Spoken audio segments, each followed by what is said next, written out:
Hi, I'm Dr. Catherine Muyeba, lifestyle psychiatrist and the Reaping Woman coach. So today we're zooming into one of my favorite parts of the Reap and Rise roadmap, the Envision step. And to make this practical, I'm going to introduce to you the powerful 5-step to the brilliant Bloom blueprint. This blueprint helps you go beyond just daydreaming about a better future. It actually gives you a way to see it, feel it, sketch it, and declare it. So let me walk you through it. The first step is believe possibility. And in this skill, you master the learning to expand your thinking beyond your current circumstances. The challenge I see in most professional women is that they shrink their dreams to fit what feels safer or realistic for them. And the consequence of that is that they end up living smaller lives than they were created for. And the advantage of practicing this step is that you begin to unlock new levels of creativity, courage, and vision. The next step is to look ahead. Here, the ability to master is imagining your future self with clarity, crystal clear clarity. The problem I see is that for many professional women, they get stuck in the day-to-day, unable to picture beyond the next deadline or responsibility. And this results in drifting through life without clear direction. The gift of this step is that it paints a vivid picture that will pull you forward like a magnet. The next step is open to emotions. This is about embracing the feelings of your future self, not just a mental picture. The difficulty is that many women suppress or ignore emotions, seeing them as too much or inconvenient. But the impact of that is that their dreams feel flat, lifeless, and disconnected. The benefit of using this step is that you actually feel joy, peace, and fulfillment in advance. It then motivates you to keep moving forward. The next step is outline your path. And for this skill, you're sketching a roadmap without needing it to be perfect. The trap that many people fall into is the analysis paralysis. They don't start because they don't have all the answers. And the consequence is years and years of delay and regret. But the power of this step is momentum. Outlining your path builds confidence that action is actually possible. And the last step is manifesto.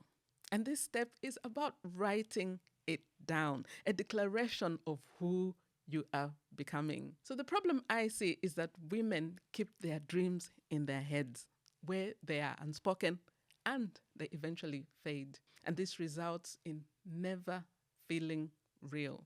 But the advantage is that when you declare it on paper, you give your dream a form and power. So that's the full, brilliant Bloom blueprint. But today, we're going to take a deeper look into just the first step, believe possibility. Now let's pause for a second. Believe possibility. And what does that even mean? Well, it means refusing to shrink your vision down to what feels convenient, practical, or acceptable to others. It means stretching your imagination beyond what you've seen or done before. Now, what does that mean in your life? It means asking yourself, am I setting goals that excite me, or am I settling for survival mode? Now, why is this important? It's important because you can never rise above the size of your belief. And if you don't believe it's possible, the brain will sabotage you before you even start. So how can we relate this to experience? Think back when you were a child. Remember how you believed you could be anything? Well, for me, I believed I could become a doctor. Nobody told me that it was impossible. But somewhere along the way, the world chipped away at that belief. Teachers, parents, even well-meaning friends said things like, be realistic. Don't aim too high. You will fail your first year, and that will be the end of your university career. And then you start to shrink. Let me tell you about what happened to Mercy. So before I worked with Mercy, a middle grade doctor in the NHS Trust, she told me, Dr. Catherine, I don't think I'm cut for leadership. I'll never be the kind of doctor who leads. And that was a false belief. Now, why was that belief not true? Because Mercy was already leading. She was mentoring junior doctors, coordinating clinical audit projects, and influencing decisions. She just didn't see that as leadership.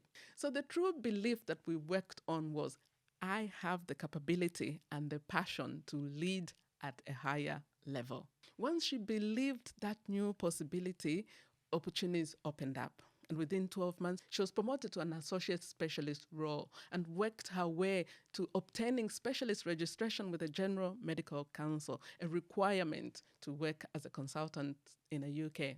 So I want you to grab your notebook right now and write this down. I am not limited by my past setbacks or my current circumstances.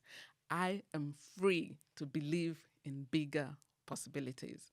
So how do you then actually practice this skill of believing bigger? Let me give you a simple 3-step model. Number 1, catch the shrinking thought. Notice when you hear yourself say things like, that's not for me, I could never. Then the next step, challenge it. Ask, now what does that mean? Why do I think that? Where is the evidence for that? And then number 3, choose expansion. Replace that shrinking thought with a belief that stretches you. I could learn, I could grow, I could try, I could be mentored. Simple, right? And yet powerful. Now let me ask you, have you been shrinking your dreams lately? Saying no to yourself before the world even gets a chance to say yes? And if so, I want you to pause this episode for 10 seconds and write down one dream, just one dream that you've been putting on the shelf. Just one. Go ahead. I'll wait. And did you do that? Good. Because writing is the first step to believing. So to wrap up, today we've looked at the brilliant Bloom blueprint. Believe, look ahead, open to emotions, outline your path, and manifesto. And we looked deeper into the very first step, believe possibilities. Remember, before anything else can bloom in your life, belief must take root. Because when you believe, you begin to look ahead. And when you look ahead, you feel. And when you feel, you outline. And when you outline, you declare. So my challenge to you this week is simple. Catch one shrinking thought and replace it with an expansive one. Write it down. Say it out loud. And let the seed of belief begin to bloom. So until next time, keep rising, keep blooming into the woman you were created to be.